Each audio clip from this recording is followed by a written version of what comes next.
Kung ang isang daan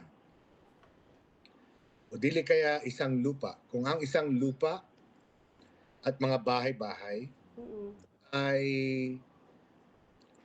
nasa isang lugar na kung saan walang madadaanan na iba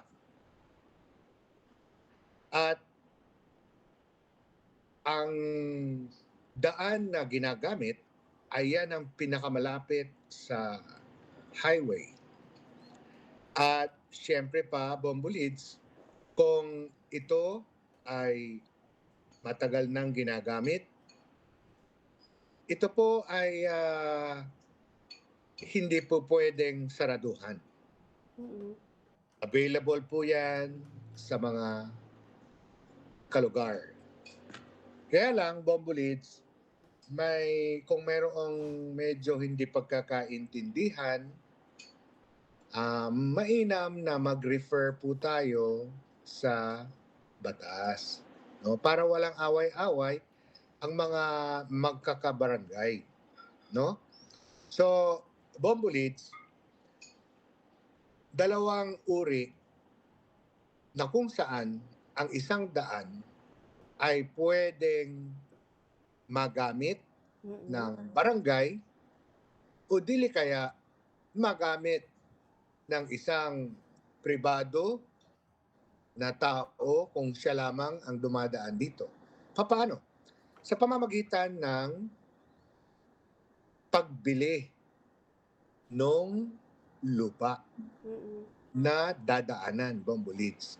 At kung ayaw ibenta, ito na po yon.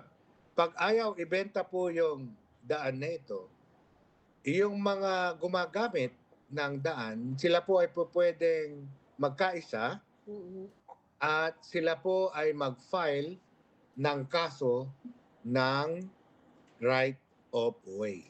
mhm, So, ano po yung mga elemento ng right of way? Number one, Bombulids, kinakailangan bayaran yung area na dapat gamitin. So, sa mga lugar natin, ano pa ang pinaka-the best na pagbibigyan ng hukuman?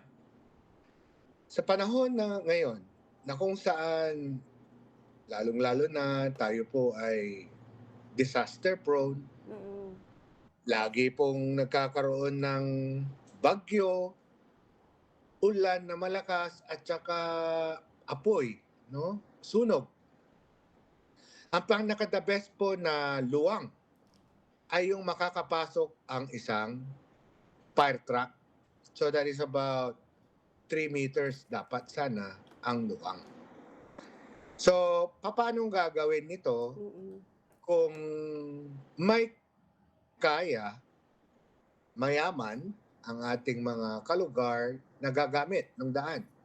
Sabi ko nga, idaan muna po natin sa barangay. mm, Doon muna sila mag-usap-usap at bawat daan naman ay merong tinatawag na assessed value base sa assessor's office.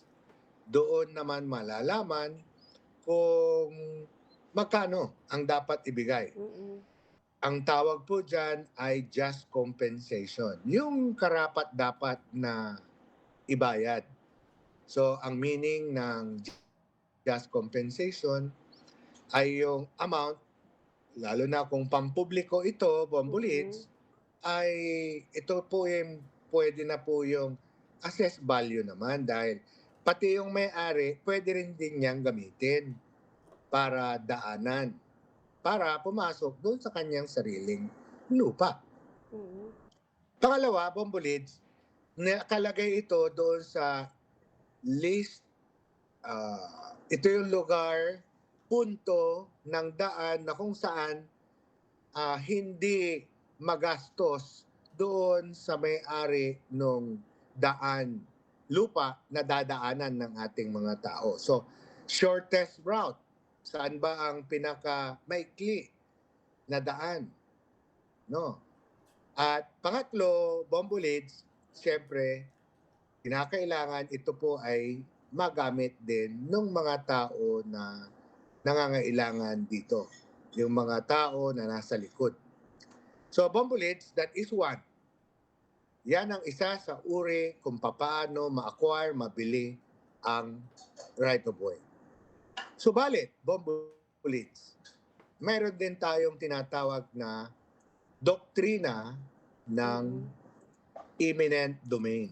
Oy, Attorney Joy Tamayo, ano na naman yung sinasabi mo na eminent domain? Kung kagaya ng ating mga kaganapan na mahirap ang buhay ng mga dumadaan, Bombo Leads, at wala namang mai-contribute. Halimbawa, Pambili. yung LGU, yung local government unit ng either city or yung barangay. Maglalaan sila ng pondo, Bombo Leads, para bilhin ng barangay mismo Barangay na. ang daan. So papaano natin naman gagawin yan kung ang tinatawag ninyo na eminent domain? Yung kanina, yung mga kapitbahay, Yes. yung right of way. Ito, eminent domain. Ano po ba yung eminent domain? Ang eminent domain, Bombo Leads, ay isang proseso na kung saan ang isang local government unit dahil sa pangangailangan ng taong bayan